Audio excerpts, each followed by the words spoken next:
Нэг Монгол.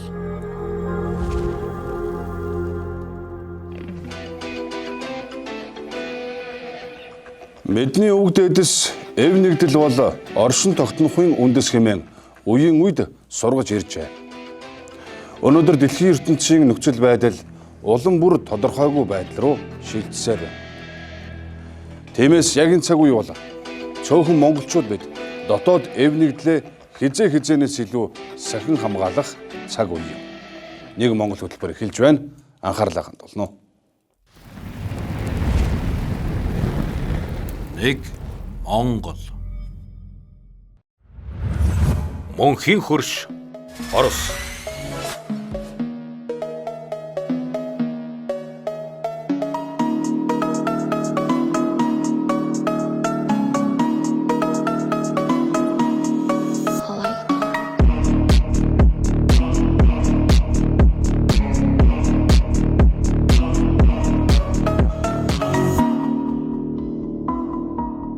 Монгол улсын ерөнхийлөгчийн урилгаар хойд хөрш Оросын холбооны улсын ерөнхийлөгч Владимир Владимирович Путин Монгол улсад албан ёсны айлчлал хийлээ. Айлчлалаар дулааны цахилгаан станц 3-ын өргөтгөл, газрын тосны бүтээгдэхүүн тогтвортой нийлүүлэх, Монгол улсад агаарын тээврийн хөлгийн түлш нийлүүлэх, байгаль нуур, сэлэнг бүрнийг хамгаалах болон эрүүл мэндийн яам хооронд хамтран ажиллах зэрэг 5 баримт бичигт гарын үсэг зурлаа.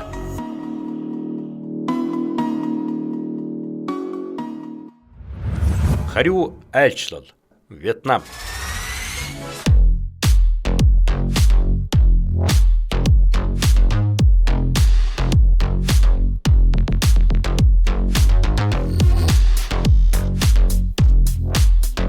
Монгол улсын ерөнхийлөгчийн урилгаар бүгд найрамдах социалист Вьетнам улсын ерөнхийлөгч намын ерөнхий нарийн бичгийн дарга То Лам манай улсад төрийн айлчлал хийлээ. Айлчлалаар Монгол улс бүгд найрамдах социалист Вьетнам улсын хооронд иж бүрэн түншлэлийн харилцаа тогтоож хоёр улсын хамтарсан тунхаглал гаргалаа. Батлан хамгаалах, хууль сахиулах салбар, худалдаа эдийн засаг, хөрөнгө оруулалт, хөдөө аж ахуй, шинжлэх ухаан, технологи, зам тээвэр, соёл спорт, аялал жуулчлал, байгаль орчин, нийгмийн хамгааллын салбаруудад бодит хамтын ажиллагааг эрчимжүүлэхээр тохиролцлоо.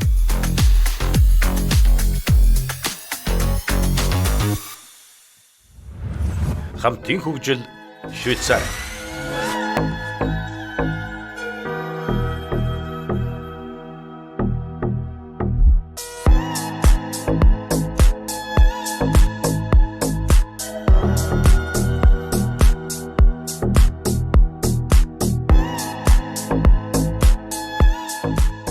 Монгол улсын ерөнхийлөгчийн урилгаар Швейцарын холбооны улсын ерөнхийлөгч Виола Амхерд манай улсад төрийн айлчлал хийлээ.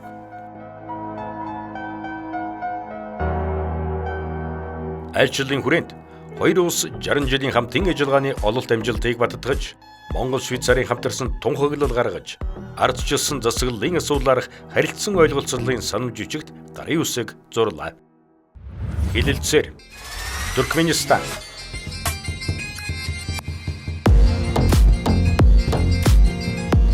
Монгол улсын ерөнхийлөгч Туркменистан улсын ерөнхийлөгч Сердар Гурбангулиевич Бердымухамедовын урилгаар Туркменистан улсад төрийн айлчлал хийлээ.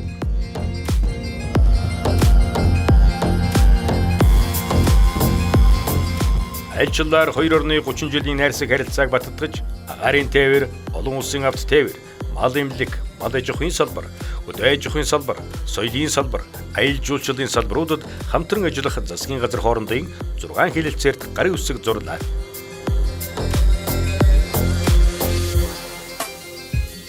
Монгол улс бол их тайвны бэлэг тэмдэг улс болсон улс гэж дэлхийн нийт биднийг хардаг болжээ. Зөвхөн 2024 онд гэхэд манай улсад айлчилсан гадаад улсын төрийн тэргүүний тоо 10-д хүрж урд өмнө байгаагүй үзэгдэл боллоо. Мөн нэгдсэн үндэсний байгууллагын 192 гишүүнтэй бүгднтэй нь Монгол улс дипломат харилцаа тогтоож гадаад харилцаанд өсрөнгүй өндөр амжилт гаргаж байгаагаа дахин нотоллоо. Хааны айлчлал Бутан.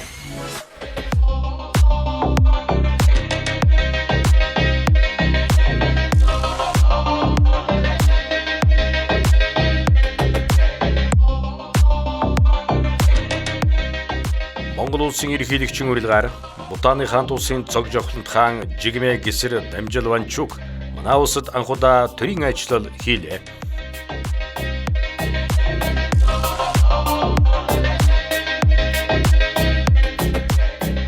Айлчлалын үеэр хүдэж хуй, малж хуй, соёл боловсрол, эрүүл мэнд, хэвлэл мэдээллийн салбарт хамтын ажиллагааг хөгжүүлэх 5 баримт бичигт гарын үсэг зурлаа.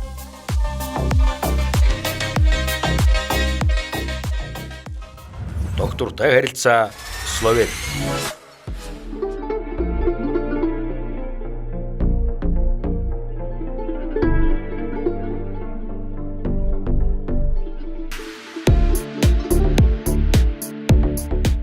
Монгол улсын ерөнхийлөгчийн урилгаар бүгд найрамдах Словени улсын ерөнхийлөгч Наташа Пирц Мусаар Монгол улсад төрийн айлчлал хийлээ.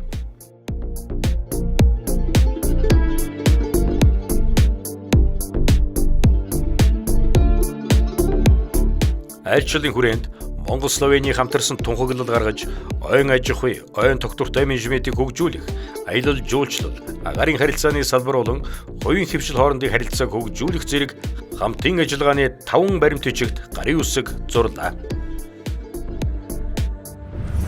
Стратегийн түнш Казахстан.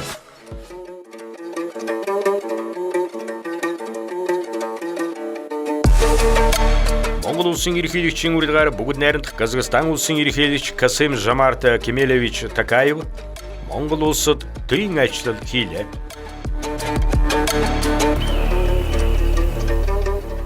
Айлчлалаар Монгол Казахстаны уламжлалт найрсаг харилцааг стратегийн түншлэлийн төвшөнд хүргэж, шат ахиулан хамтарсан тунхаглал гарын үсэг зурлаа. Мөн тэтгэврийн асуудал, хоёр орны худалдаа, эдийн засгийг идэвхжүүлэх, нисэх эрен хайх аврах салбарт хамтран ажиллах тухай, аялал жуулчлал, соёлын салбар болон цөмийн энергийн салбарт хамтран ажиллах зэрэг засгийн газар хоорондын нийт 10 баримт бичигт хэлэлцээрүүдэд гарын үсэг зурлаа. Шинэ зах зээл Узбекистан.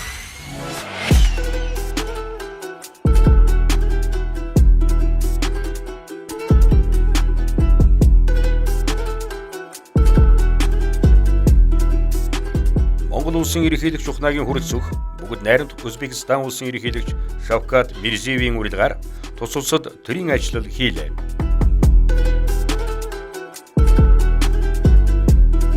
Энэхүү айлчлал 1992 онд дипломат харилцаа тогтоосноос хойш 32 жилийн хугацаанд Монгол улсын төрийн тэргүүний төвшөнд хийж байгаа анхны айлчлал боллоо. Айлчлалын хүрээнд Узбекистаны зах зээлд болон тус улсаар дамжуулан Төв Азийн бүс нутгийн бусад улс оронд ноос, ноолор, арьс шир, махан бүтээгдэхүүн нийлүүлэх, Узбекистанаас жимсхэн хүнсний ногоо импортлох чиглэлд хамтран ажиллахаар тохиролцлоо. Мөн Узбекистан улсад Монгол улсын элчин сайдын яамыг шинээр нээлээ.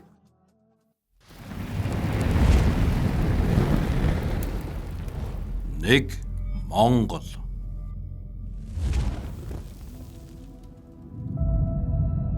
Улаанбаатар хот 2030 он гэхэд ундны цэвэр усны гачигдалд орно гэсэн мэрэгжилтнүүдийн дүгнэлт гараад байсан цаг саяхан.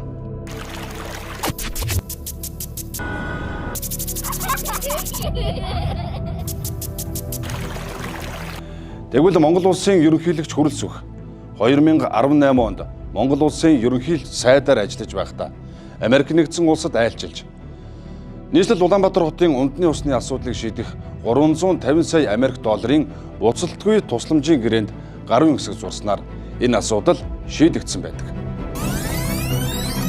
Official visit of Mongolian Prime Minister Mr. Kurultsuk to the United States of America. Харин одоо 2025 онд улс гүн цэвэршүүлэх үйлдвэрийн бүтээн байгуулалтыг бүрэн дуусгахаар ажил эд өрнөж байна.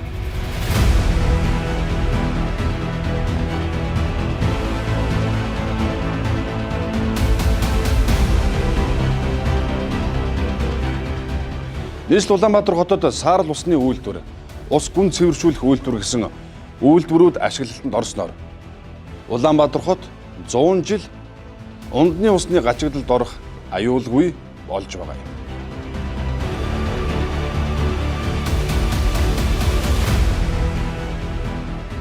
21 онд бид нэр шаваа тавьж байсан.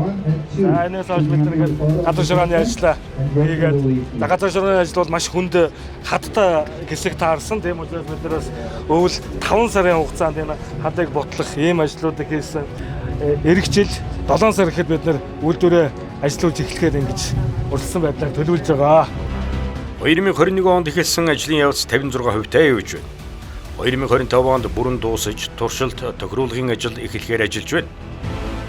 Монгол коммуны Энэхүү усны хэрэгцээг хангах ус цэвэршүүлэх төсөл дээр манай төр компани хүнсэн гүйцэтгэгч компаниар ажиллаж байгаадаа туйлын их таатай байна.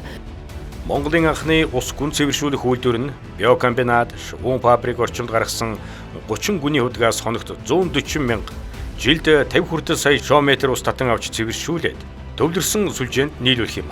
Ингэснээр нийслэлийн ус хангамж 50 гаруй хувиар нэмэгдэв. Гүний худгууд дээр бид нар өмнө нь хайрган шүүр хэрэгэлдэг байсан бол за энэ төслийн хүрээнд бид нар шилэн бөмбөлгийг шүүр болгож ашиглах ийм шинэ технологиг бас оруулж ирж байгаа. Энүүгээрээ бас хандлага. Хүний үсийг 10,000 дахин хуваасны дайд тийм нарийнхан сувэр усыг шүүр. Тийм дэргээр ерөөсө бүх микро, бүх вирус, бүх юм шүүгдэнэ. Талууд ус хангамжийн баруун их усүрийг шинээр байгуулах, хаягдал ус дахин боловсруулах, усны салбарын тогтвортой байдлыг хангах 3 төслийг 2026 оны 3 дугаар сарын 31-ний дотор багтаан бүрэн хэрэгжүүлж дуусгах юм. За төсөл хэрэгжих хугацаанд бол нэлээдгүй бэрхшээл эрсдлүүд бол гарсан. За тухайлбал дэлхийн нийтийг хамарсан цар тахал, за олон улсын тогтворгүй байдал, мөргөлдөөн гэх мэт асуудлууд гарсан ч гэсэн төслийн хугацаа бол сунаагүй. Хугацаанд бол яг амжина. Мөн төсөв төртөг ч гэсэн илүү гараагүй. Яг төсөв төртөгтөө багтаад хэрэгжнэ гэсэн ийм төлөвтэй ажиллаж байгаа. Энэ хүрээнд ус гүн цэвэршүүлэх болон хаягдал усыг дахин боловсруулах үйлдвэр барьж, гэр хорооллын 180 гаруй ус түгээх байрыг автоматжуулан, үйлдвэрийн бохирдлыг бууруулах хянах дэвшилтэй технологийн лаборатори байгуулав.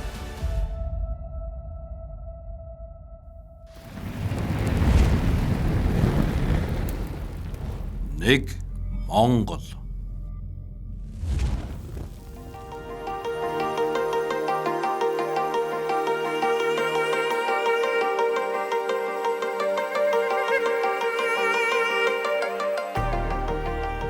(1220) онд их эзэн Чингис хаан зарлиг гаргаж их Монгол улсын нийслэл хар хором хотыг орхны хөндөд байгуулах шийдвэр гаргаж байна.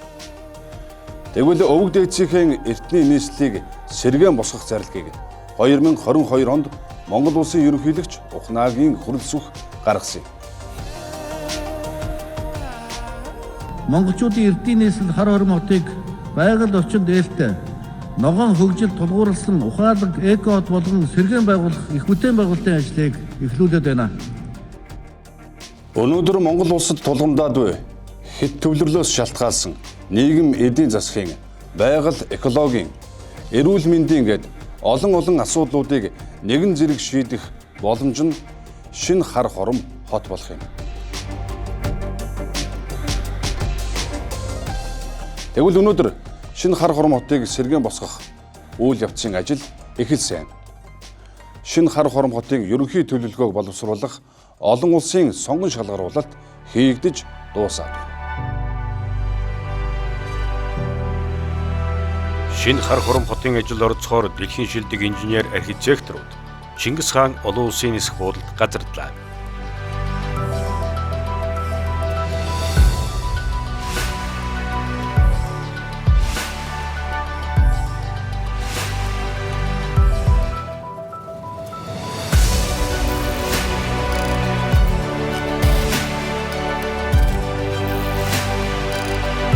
Шинэ хар хором хотын ирээдүйн хөгжлийн үзэл баримтлалыг тодорхойлох их үйлсэд идэвх санаачлаг гаргаж оролцож байгаа та бүхэнд Монгол Улсын засгийн газрын нэрийн өмнөөс гүнээ талархал илэрхийлж сонгон шалгаруулалтанд амжилттай оролцож та бүхний гаргасан оюун санааны бүтээлээр шинэ хар хором хот маань бүтээн одоо босгох үлзийтэй сайхан өрөөлийг өргөн дэвшүүлье.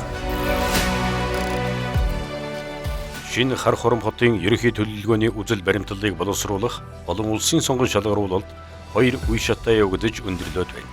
Олон улсын нээлттэй сонгон шалгаруулалтад нийт 54 улсын 428 баг бүртгүүлж 76 баг бүтээлээ ирүүлснээс 2 дугаар шатанд бүгд найрамдах Хятад улс, Оросын холбооны улс, Турк, Австрали, Итали, бүгд найрамдах Солонгос улс, Их Британи, Хорват зэрэг 18 улсын 36 багийн шилдэг бүтээл тэнцсэн юм а. Үүнээс нэгдүгээр байранд бүгд найрамдах Хятад ард улсын замгүүрийн корпорац, бүгд найрамдах Хятад ард улсын төрийн барилгын инженерийн корпорац, мөн тус улсын харилцаа холбооны зөвлөх үйлчилгээний хамтарсан баг шалгарсан байна. We came up with this design because Mongolian culture is very Монгол улсын түүх соёл өн эрдэнэс холбоотой учраас бид хотын дизайныг түүхэн дээр суурилж хийсэн. roads between Ulaanbaatar and Karkarum. Бид Улаанбаатараас Хар хором хүрэх шинэ хурдны зам, хурдны галтргийн төлөвлөгөөг бас боловсруулсан.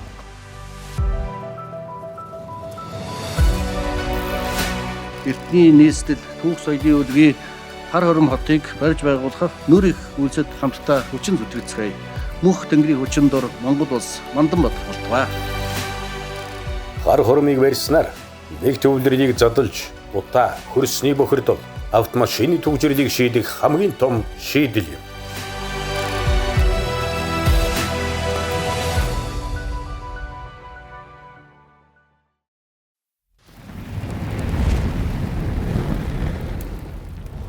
Нэг Монгол.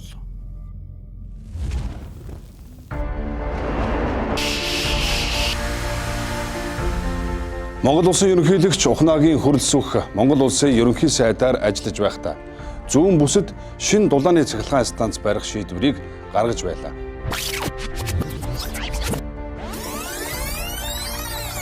Тэгэхээр Дорнод аймгийн Чойволсонгийн дулааны цахилгаан станцын хүчин чадлыг нэмэгдүүлж өргөдөхөөр болоод байгаа юм. Өнөөдөр энэ төслийн нээлтийн ёслол боллоо. Нээлтийн ёслолд ерөнхий сайд хүрэлцэх болон салбарын яам орон нутгийнхан оролцсон. Хэдийгээр геополитик, цар тахлын гээд хүндрэлтэй нөхцөл байдалд энэ ажил өрнөсөн ч гэлээ. Зүүн бүс нутгийг эрчим хүч дулаанаар хангах, ялангуяа газрын тус боловсруулах үйлдвэрийг тэтгэх зүүн бүсийн шинэ дулааны цахилгаан станц ашиглалтанд орж чадлаа.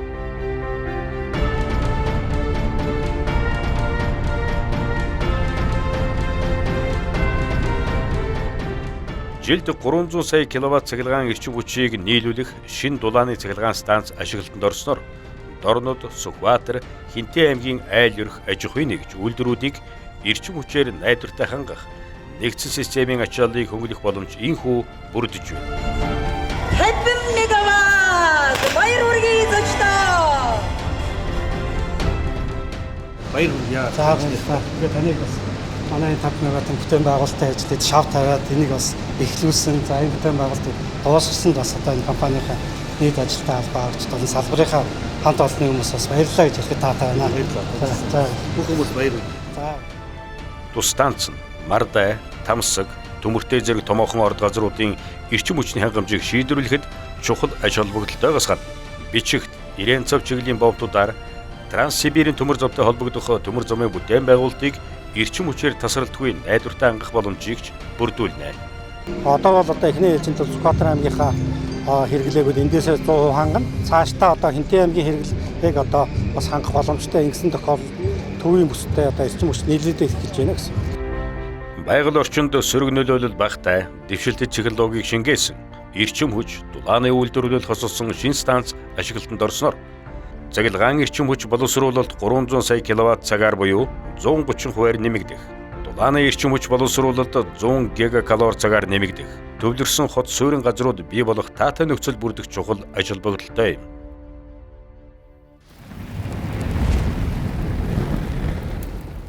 Нэг Монгол. Хүнс эрүүл бол хүн эрүүл гэдэг. Тэгвэл Монгол улсын ерөнхийлөгчийн санаачилсан хүнсний хувьсгал үндэсний хөдөлгөөн юу болж байна вэ? Тус хөдөлгөөний хүрээнд Монгол улсад нийтдээ шинээр 24 хүнсний үйлдвэр байгуулагдсан байна. Мөн 2023 оны байдлаар Монгол улс хүнсний ногооныхоо хэрэгцээг дотоодоосоо 85% хангаж чаддаг болоод байна.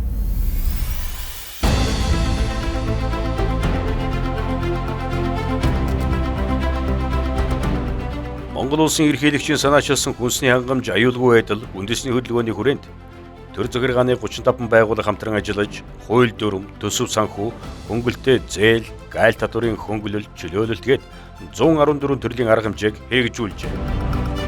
үндэсний хөдөлгөөн хэрэгжсэн сүүлийн 2 жилийн хугацаанд арилжааны банкар дамжуулан 5-6% хүүтэй 3-5 жилийн хугацаатай нийт 1.3 их найт төгрөгийн хөнгөлтэй зээлийг 3100 орчим хүнс үйлдвэрлэгч, баялаг бүтээгч, иргэн, аж ахуйн нэгжид олгоод байна. Үүний үр дүнд хүнсний салбарт нийт 24 хүнсний үйлдвэр шинээр ажилтнанд орж 2023 оны байдлаар хүнсний ногооны хэрэгцээний 85%-ийг Монгол улс дотооддоо хангадаг болоод байна. Хүнсний хувьсгалын хүрээнд давхраа төвлөрлийг сааруулах хөдөлгөөн өрнөж, хүнс хөдөө аж ахуй яам, дархан улаан амир руу нүүсэн бол хотоос хөдөөрөө чиглэсэн залуусын хөдөлгөөнч мөн эрчимжиж байна. Энд одоо яг ингээд 10 айл байгаа. Энэ 10 айл бол одоо Улаанбаатар хотоос шилжиж ирсэн энэ хүмүүс шинээр хөдөөд одоо аж ахуй яаж ирэх юм бэ гэдгийг суралцж байгаа анхан суралцлагч нар. Ихтэй энэ хүмүүс бол айгүй зөрөгтэй хүүхдээ одоо сумын сургуульд өгөөд тэгээд амьдралынхаа зорилго болгоод хөдөө аж ахуйг зорилго болгоод хүнсний хувьсгалыг бас ингээд дэмж гарч иж байгаа баяртай байгаа. Сүүний кластер фермийн төсөлд 30 өрх хамрагдаж, дотоодын зах зээлд 9 сая литр сүүний илүүлээд байна. Үүний нэг жишээ бол сүүний фермд ажиллаж байгаа залуу гэр бүл оригдих юм аа. Ячилбтэй үрч ингээд юу яаж байгаа хөөдөрт өхөрнөөсөө хөрөнгө оруулалт хийж өгөөд дэлхийн сайхан суулгаж өгөх тал дээр нэр ач холбогд төгсөн байна. Хаяад хотод амьдарч байгаа тэгээ өдөө гарч ирсэн юм тий. Хоёр хастаж байгаа. Би ч болохоор барилгын төсөвч. За. Би ч өөрөө барилгын мэрэгсэн төсөвч хүн тэгээд өхөр малтаа бол ойроогагүй тэгээд зориглоод нөхөртөөгөө энд ирээд ажиллаж байгаа. Яг 4 сарын хугацаанд яг өхрөө малж байна. Ерөнхийдөө яг Монгол хүмүүс өхөр малтаа ойроод гэж үнэл юм бэ дорхоноос сурчлаа. Ажил хийгээд боломжтой л энэ. 3 мэдтэй. Балхны ээж. Дархан нэр биш. Дахиж нэг хүүхдээ одоо танаас одоо авах гэж бодож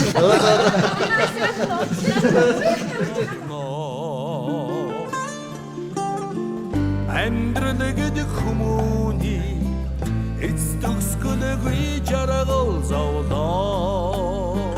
Нэг хүндрэл бэрхшээл гэдэг нь дандаа нөгөө чинь нөгөө нэг аж ахуйн ажил болохоор хувь хүнээс бүх юм хамааралтай.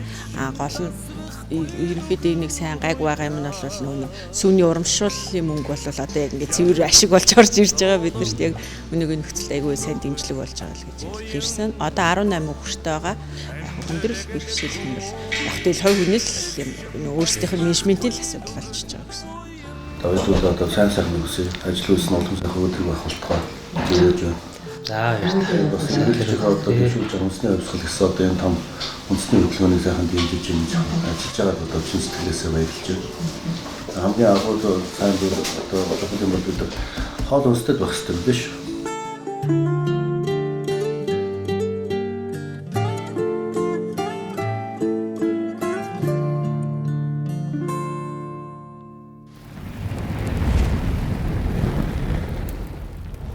Нэг Монгол. Сахим орчинд мод тарих нь мод болж байна. Гэртээ харагддаггүй гэгэлзэж гойгоолзаад байлгүй гараад ирээ минь. Мод тарьяа хөө. За ийм нэзэвэл та их хаттай юм байна. Одоо модыг ихтэй тарьж өгнө заяа.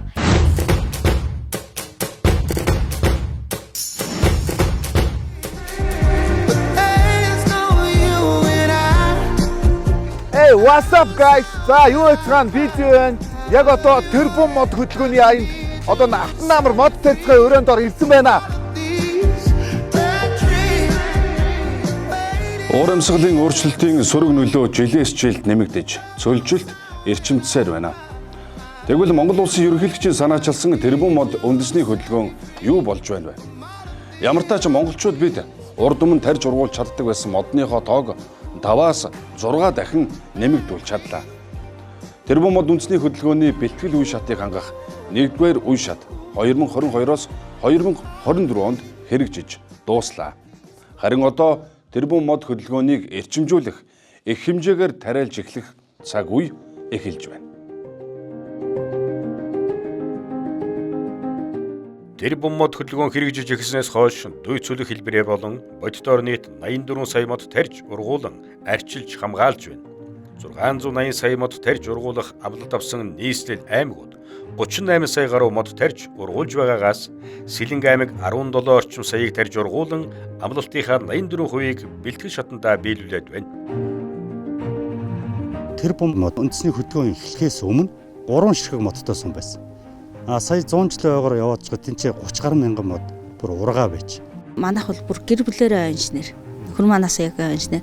Яг энэ чиглэлээр ингээд ойн салбарт ороод бол 10 гаруй жил ажилласан. Ингээд яхаар тарсан мод ургасан байхыг харах хамгийн нэг тийм таатай мэдрэмж авдаг. Яг нөгөө хүүхэд ирүүлсэж байгаа юм шиг. Уул уурхайн томоохон 22 аж ахуйн нэгж нийт 33 сая орчим мод тарьж ургуулжээ. Тарьж ургуулсан модныхоо тоогоор Эрдэнэт үйлдвэр, төрөмчд үйлдвэрийн газар 4.1 сая мод тарьж бусдыгаа манлайлж байна.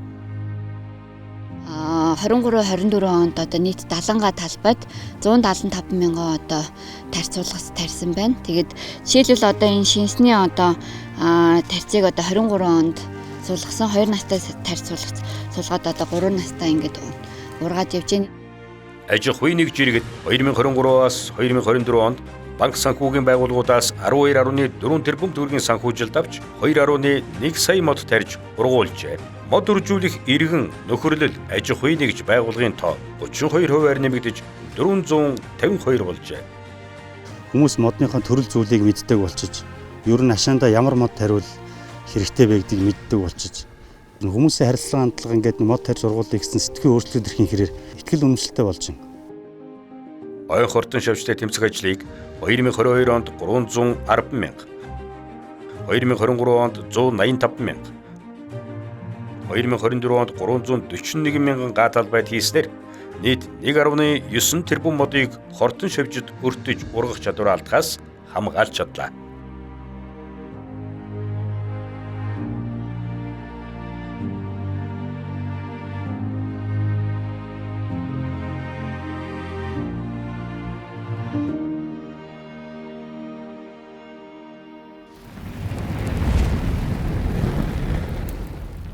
Нэг Монгол.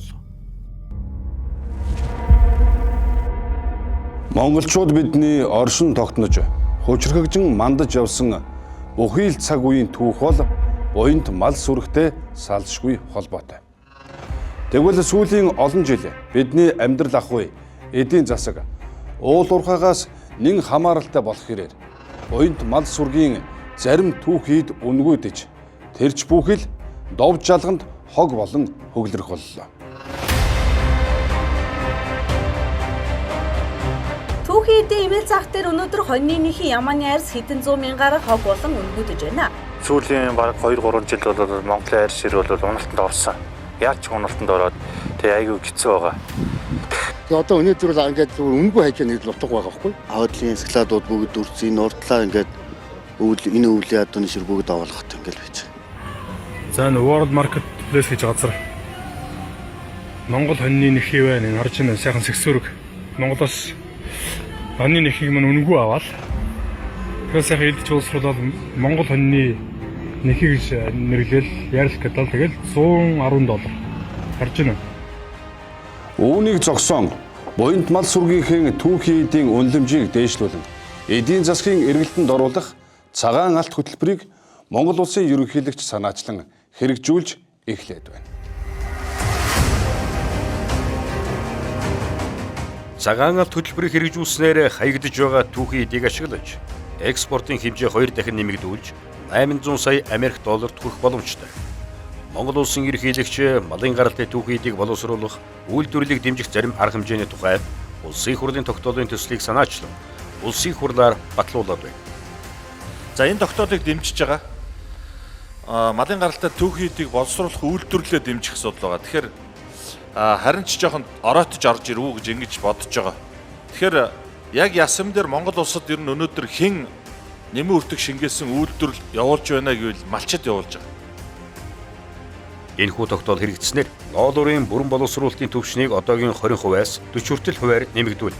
Үйлдвэрлэлийг 1.5 их 80 төгрөгөөс 2.3 их 80 төгрөгт хүргэж, экспортыг 398 сая Америк доллароос 690 сая Америк доллар хүртэл нэмэгдүүлж, шинээр 3000 гаруй ажлын байр бий болгох юм. Ноосны боловсруулалтын түвшнийг одоогийн 25%-аас 55% хүртэл хувь, үйлдвэрлэлийг 240 тэрбум төгрөгөөс 670 тэрбум төгрөг, экспортыг 52 сая Америк доллароос 119 сая Америк доллар хүртэл нэмэгдүүлж, шинээр 2200 орчим ажлын байр бий болох юм аа. Хэдэн ширхэг арьс хэдэн тонн ноос ноодор үйлдвэр тушаасан байна. Тэрнийхээ бүртгэлийн системийг дамжуулаад одоо урамшууллаа аваа явдаг энэ боловсронгуй системийн энэ хөтөлбөрийн хүрээнд бас шийдэж өгөх юм байна. Харин ширний боловсруулалтын төвшнийг одоогийн 30%-аас 50 хүртэл хувь, борлуулалтыг $57.8 тэрбум төгрөгөөс $900 тэрбум төгрөг, экспортыг $9.6 сая Америк доллароос $22.4 сая Америк доллар хүртэл нэмэгдүүлж, шинээр 3,000 гаруй ажлын байр, нийт 8,000 гаруй ажлын байр бий болно гэж тооцоолж байна.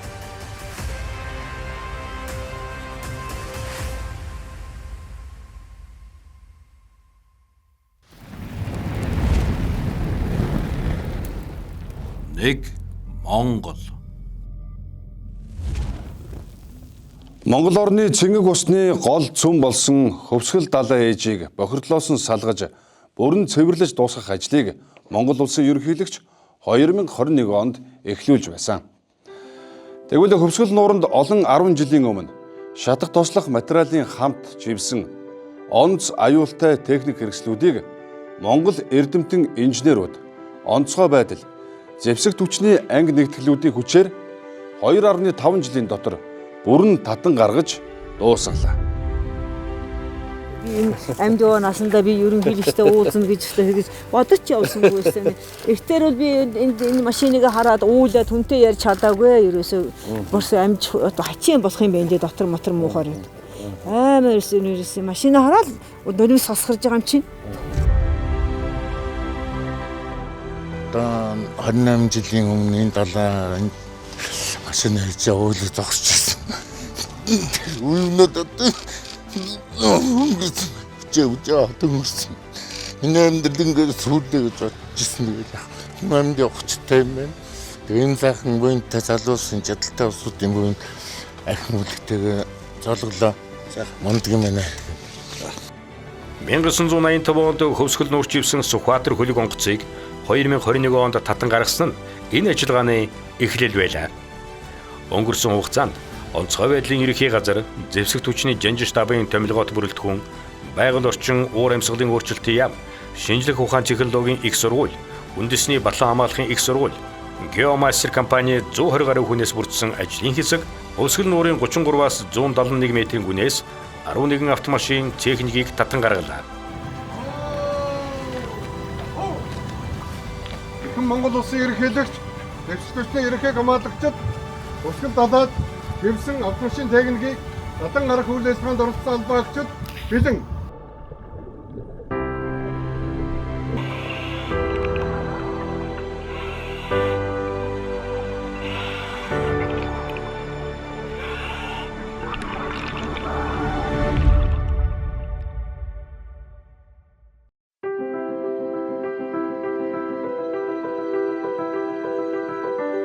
Инкснерний 50,000 орчим литр шат хуун тослооны материал аюултай хог хаягдал нууранд тархаж бохирдгоос сэргийлж чаджээ. Хэрв аюултай хог хаягдал асгарсан бол нуурын мандлын 2.5% буюу 70 гаруй хавтгай 400 км талбай бохирдож, эгийн гол сэлэнг мөрөнгө бохирдуулан улмаар дэлхийн цэнгэг усны 20%-ийг эзлэх байгаль далайгч бохирдуулах байжээ. За ингээд гарсан өөрөө тэгээд энэ машинд явж байсан юм биш үү? Тэгсэн юм аа. Одоо амьд гарсан тухайн үед амьд гарсандаа гомдож байсан да би одоо. Тэгээд та яасан далай дээр явж байгаа цөмөрсөн юм уу? Эсвэл хар хил рүү орсон юм? Хил рүү орсон тийм. Тэгээд яг наадлаараа ингэж ороод би тэнд талаас нь тэгээд орчлоо гэдгийг мэдэнгүүтлээ хаалга онгоолгол яг өсөрч уугаал арийнхаа дөрвөн хүний суудлыг хаалгыг онгоолгол хоёр нь унж ирээд хоёр нь амжаагүй гараараа гэж орлоод хад нэг хүнд гарыг гисэн тэрийгээ тэгэл унж ирэхээр нь барьж аваад тэгэл машин маань орсон. Эхлээд бол гайгүй машин орохгүй цэргүүл эргээд авахгүй дөмөө. Тэгээр нь авахгүй машин тогтчлоо гэж сууж идэл ганцхан тас гэдэг дуурал. Тэгэл нугаслагчдаг юм л дундаа. Тэгээ сандраал юус чи нөгөө энд авчуулагчаад мөсөнд тэгээ онгож өгдөг. Нэмгээр багтахгүй. Тэгээд байжсэн чи нөгөөнд өөр аанд мөснөөс мултарсан юм шиг. Ингээл хазаагаал хаалга онгоцсон. Тэгэхээр эндээсээ шүүрж аваад энэ бариулууд хийсэн ихэр болсон шиг. Тэр хоёрыг мөрөв. Тэгээд дамжтай гарганы дүүхэн дээр гарч байгаа. Яста ийм одоо тэсвэр хат үжил эр зориг гаргаж хөвсгөл нуур гэдэг энэ умдны усны одоо чухал ундрагыг одоо цэвэрлж байгаа. Энэ онцгой байдлынхаа албаныханд энэ санаачлалыг гаргасан ерөнхийлөгч тэр үед ерөнхий сайд байсан одоо ерөнхийлөгч Хүрэл Сүх Дандаан маш их баярлж байна, талархж байна гэж одоо хэлье та гэж.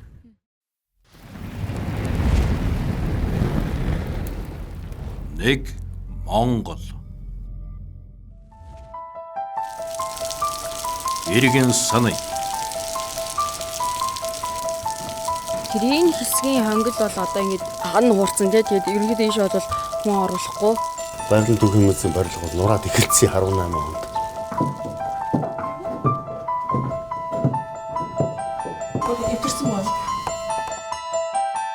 Нурж унана гэсэн мэрэгжилтнүүдийн дүгнэлт гараад байсан хуучин байгалийн түүхийн музейн буурин дээр их эзэн Чингис хааныхаа нэрээр овголсон Чингис хаан музейгээ бид байгуулж чадсан.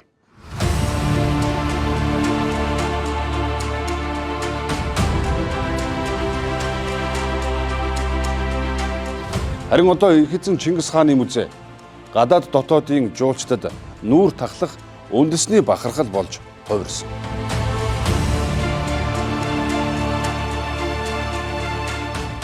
Тэгвэл хуучин байгалийн түүхийн музейг хаана хэрхэн яаж барих вэ гэдэг асуулт үлдсэн юм. Хуучин байгалийн түүхийн музейг шинээр өргөтгөж, байгалийн түүхийн шинжлэх ухааны үндэсний музей болгон өргөтгөж, шинээр сүндэрлүүлэн босгох ажил эхлээд байна.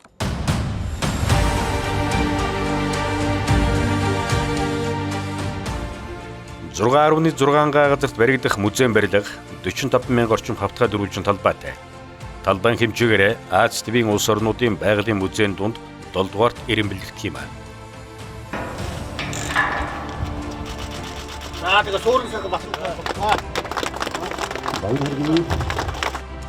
Мөн байгалийн шинжлэх ухааны үндэсний музейн зөвхөн Монгол улсын иргэдэд өгүүлчлэх зохицуулт төдийгүй бүс нутгийн болон олон улсын байгалийн шинжлэх ухааны хөгжилд, дэвшилд хувь нэмрээ оруулах, судалгааны их сурвалж, мэдлэгийн их болго болох ёстой гэж. Шинжлэх ухааны төв болохыг музей чи өөрөө оролцох тэгээд хийж үзэх гэдэг нэг ийм хэсэг байдаг. Тэгэхээр энэ хэсэг нь бол яг энэ дээр төлөвлөгдсөн юм байлээ. Тэгэхээр энэ бие даалтын 7 хоногоор ирж үздэг ийм болно. Энэ бол зайлшгүй одоо сургалтын хөтөлбөр дотор орцсон ийм зүйл байх болно гэдгийг хэлье. Шинэ төлөвлөгдсөн төлөвлөгөөр бол 26 оны 4-р үйлдэл бид нар ашиглалтанд оруулахаар төлөвлөн ажиллаж байгаа. Нийт барилга хөсөлтийн маань ажил ер нь нэг 30 орчим хувьтай. Байгалийн шинжлэх ухааны музейг 2026 оны 4-р улиралд ашиглалтанд оруулахаар ийхүү барилгын ажлыг эхлүүллээ.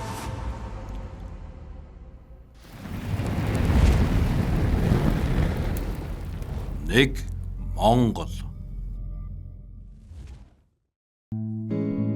Монгол улсын ирээдүй болсон залуус ээж аав эх орныхоо итгэлийг өөрлөн дэлхийн шилдэг ихтэй сургуулиудад суралцахаар хэлийн чанд руу жигүүрээ дэлгэн нисцгээж байна. Энэ жил Америк нэгдсэн улс, Австрали, Канада, Герман, Франц, Польш гэх мэт 17 улсын дэлхийн шилдэг ихтэй сургуулиудад суралцахаар 245 оюутан эх орноосоо итгэл өвөрлөн мордлоо. Ирвэх шиг бодол томнэсэн гүшлэн Илэн хайлах шоу шиг зүрхэн бэнүү янглан жиргэн Ирвэ би болдог бол чиний сэтгэл гүн хүчтэй үсий Хэлэх хөв минь бүгдийн хоршил шиг бугаасай Ерөнхийлөгчийн илгээд хөтөлбөр хэрэгжиж эхэлснээс хойш нийт 761 оюутан 19 улсад дэлхийн шилдэг их дээд сургуулиудад суралцж байна.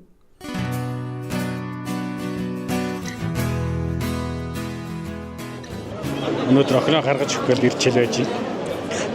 Тухайн хүүхдээ оюуны баталгааг үнэлж байгаа. Тухайн хүүхд ямар нэгэн дарга зэрэг хүүхд биш, ямар нэгэн юу биш. Тухайн хүүхд өөрөө ямар эрдэм мэдлэгээ тархиныхаа потенциалыг гаргаж чадж, тэрийг Монгол орн дээр ингээд үнэлж маш олон хүнийг хамарж байгаа олон гэр бүлийг бас баярлуулж байгаа юм. Дурсамжуулдээ өнөөдөр Хятад Солонгос, Польш, Унгар, Чех, Герман гэсэн 6 орны 125 оюутан явж байгаа. Тэгээд нийт энэхүү ерөнхийлөгчийн цэцэглэгт хамрагдаад шалгараад өнөөдрийг хүртэл бэлтгэл хөтөлбөрөөр амжилттай даван туулаад өнөөдрийн онгоцны бодол дээр аав ээжээ өдөлж байгаа оюутнуудын бүтэнд нь баяр хүргэе гэж хэлье. Маш их баярлалаа. Их сайхан байт юм байна. Тэгээ хүүхдээ явуулаад яг хоёрын сэцэрлэгт байхаас эхлээд суулгасан. Тэгээ ээж аав хоёр ирсэн байгаа хоёр залуу. Тэгээ тэрний ултаар нэгдүгээрт нь бид хоёр ороод хүн болгоод өдий зэрэгтэй явуулаа.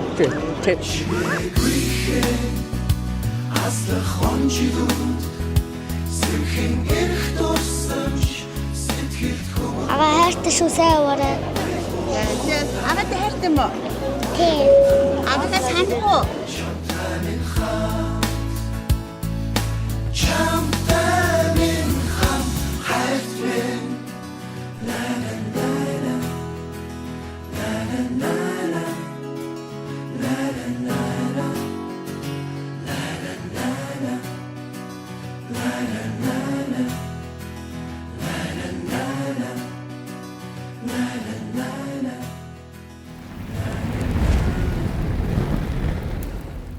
Нэг Монгол.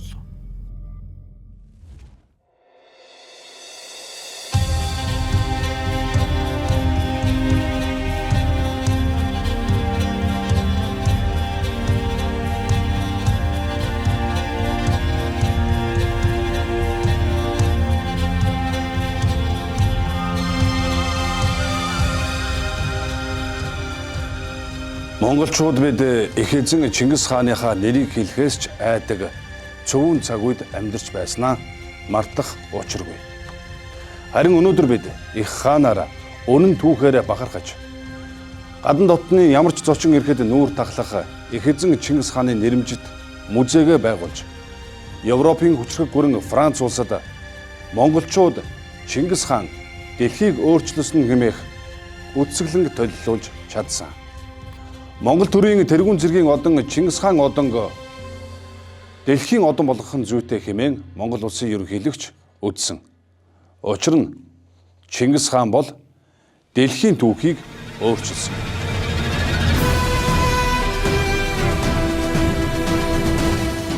сайн байна уу та?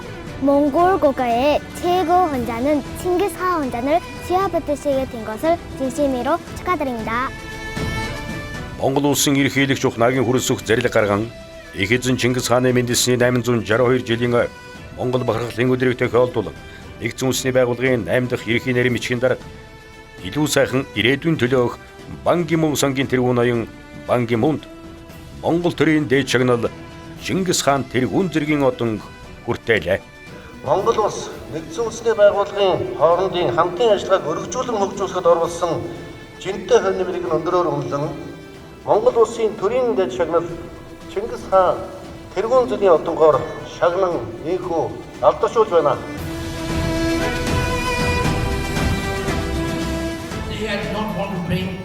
Намайг сонгож дэмжиж ажилласан эрхэм удирдагч, манлайлагч ноён Бан Ки Мун таны дэргэд энэхүү баярт үйл явдлыг хуваалцаж байгаагаараа бахархаж маш их баярлаж байна. Юуны өмнө өнөөдөр Чингис хаан одон хүртсэн нэгдсэн үндэсний байгууллагын 8 дахь ерөнхий нарийн бичгийн дарга Бан Ки Мун танд бүгд найрамдах Солонгос улсын засгийн газрын нэрийн өмнөөс халуун баяр хүргэж байна. Монголын төр засаг ард түмэнд гүн талархал илэрхийлье. Өнөөдрийн энэхүү шагнал нь бүгд найрамдах Солонгос улсын хувьд ихээхэн нэр төрийн хэрэг юм. Бан Ки Мун нь уур амьсгалын өөрчлөлтийг сааруулах, цөлжилт, газрын дороотлыг бууруулах чиглэлээр Монгол улс нэгдсэн үндэсний байгууллагын хамтын ажиллагааг эрчимжүүлэхэд онцгой хувь нэмэр оруулаж олон талын дэмжлэг үзүүлж байсныг онцоллоо. Өнөөдөр би та бүхний өмнө Монгол улсын төрийн дээд шагнал Чингис хаан одонгоор шагнагдж байгаадаа туйлын хүндэтгэл талархлаар дүүрэн байна. Талзаж хуваагдсан мэт санагдах өнөөгийн энэ дэлхийд олон ард түмнийг нэгэн зорилгын дор нэгтгэж чадсан Чингис хааны агуу чадвар нь хамтын ажиллагаа, ялгаатай байдлыг хүндэтгэх үзэл, харилцан ойлголцлын ач холбогдлын чухлыг улам бүр ойлгуулж байна. Энэхүү шагнал нь биднийг өөр хоорондын ялгаатай байдлаа давж цаашдыг харах, илүү сайхан ирээдүйн төлөө хамтран ажиллах их урам зориг бас өгч байна.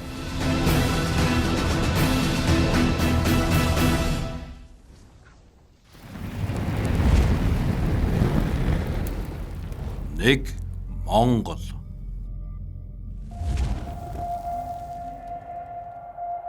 Улсын хурлын ээлжид сонгуулийн үр дүнгээр байгуулагдсан Монгол улсын 126 гишүүнтэй анхны парламент.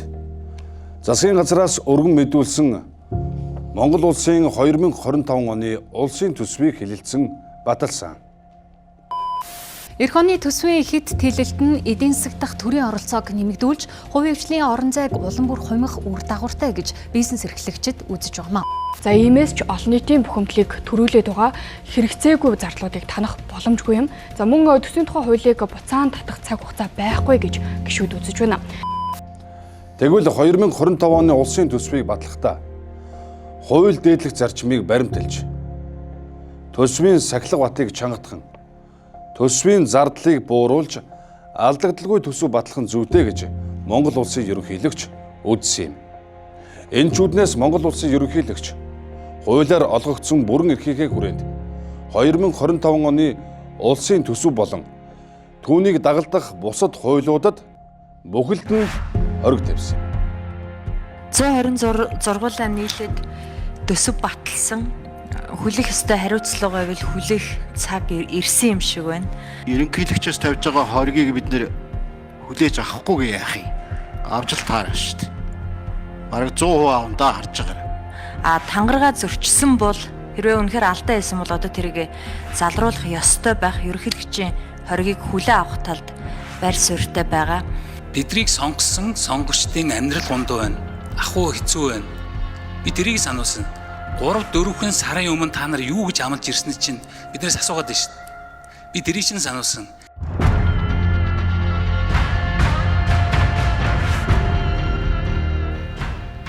Ер нь улс төрийн пянга засгийн газар дийлэхгүй байсан. Улсыг хурлж дийлэхгүй байсан. Цаг алдалгүй залруулах боломжийг төрийн тэргүү болгож. Ерөнхийлөгчийн хориг дээр дурддагцсан, тодорхой заасан биш үү? Үндсэн үйл зөрчсөн байна гэдгийг ерөнхийлөгч хоригоор хэлчихэж байгаа. Энэ тогтоолыг орж ирж хилцүүлсэн хүмүүс хариуцлага хүлээх үү? Хүлээх ёстой гэж би хэлж байна. Төсвийн одоо зардлыг бууруулах энэ зарчмын асуудлыг бол тавьж байна.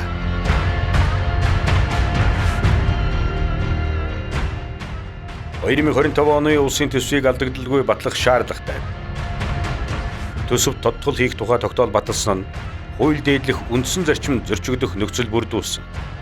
Төсвийн урсгал зардлын тэлэлтийг хязгаарлаж төсвийн алдагдaltaд засгийн газрын ерөнхий тусгай шаардлагыг хангана гэсэн зорилттой бодиттой хэрэгжүүлж ажиллахыг төрийн тэргүүн сануулж байна. Улс төрийн намууд сонгуулиар амласан амлалтынхаа дагуу төсвийн зардлыг бууруулах ёстой гэсэн үндслүүдээр Монгол улсын ерөнхийлөгч төсвийн хуульд бүхэлд нь хориг тавилаа. Хэмнэлтийн хууль гаргацсан болохоор хэмнэцэн гэж бодоод байдаг. Тэгсэн бодит байдал дээр хизээж хэмнээгүй байж болохгүй шүү дээ. Төсөв нь улам тэлээд байсан гэдэг чинь хизээж хэмнээгүй байхгүй. Алдагдaltaгүй болвоо гэдэг чинь яг энэ хуулиа хэрэгжүүлэхийг л наацхан хэлж байгаа байхгүй. Тэгээ сая бол Монгол улсын ерөнхийлөгч бол энэ нийтийн санхүүгийн зардал талд бол онцгой анхаарч нэгсэндээ татвар төлөгч бидний талд бол хориг тавьсанд талархаж байгаа. Энийг бол яхахгүй хэлхэн зөв. Сая энэ төсөв батлагдах процесс бол хаас үг явж штэ Солонгос ч, Франц ч, Монголд. Гэтэл энэ асуудлаа бид нар хамгийн эв зүй ухаанаар шийдсэн бол Монгол бол тодорч байгаа байхгүй юу? Солонгос улс ялаас энэс болж бараг онц байдал зарлж байна. Франц улс ерөнхийдөө огцруулж байна. Ийм байдал хүргэлгүйгээр наан бол чадсанаар бол би энэуд бол ерөнхийлөгчийн институт бол онцгой ойролцоо оролцлоо гэж би бодож байгаа. Ерөнхийлөгчийн хоригийг улсын хурл хүлээн авснаар улсын төсвийг дахин хэлэлцэж баталсан. Энэ нь улсын хурлд түүхэндээ анх удаа алдагдaltaгүй төсөв баталсан тохиолдол болсон юм а. 70 гишүүн буюу 78.7%-аар ерөнхийлөгчийн хоргийг хүлээн авах санал дэмжигдлээ. За, хуралдаа өндөрсөн мэдэгдэе. Улс орны өмнө тулгамдж байгаа олон асуудлуудыг өргөс авсан мэт нэг л өдөр шийдэх боломжгүй. Гэхдээ бидэнд болж бүтэж байгаа гэрэл гэгээтэй мэдээ бас байсаар байна. Өндөрлөл бэрхшээл цаашид ч байсаар байх болно. Гэхдээ бид энэ бүхний дундуур хамтдаа алхамаар урагшилсаар байх болно. Яагаад гэвэл бид нэг эх оронтой, нэг монголчууд. Нэг монгол хөтөлбөр энд хүрээд өндөрлөж байна. Анхаарал тавьсанд баярлалаа.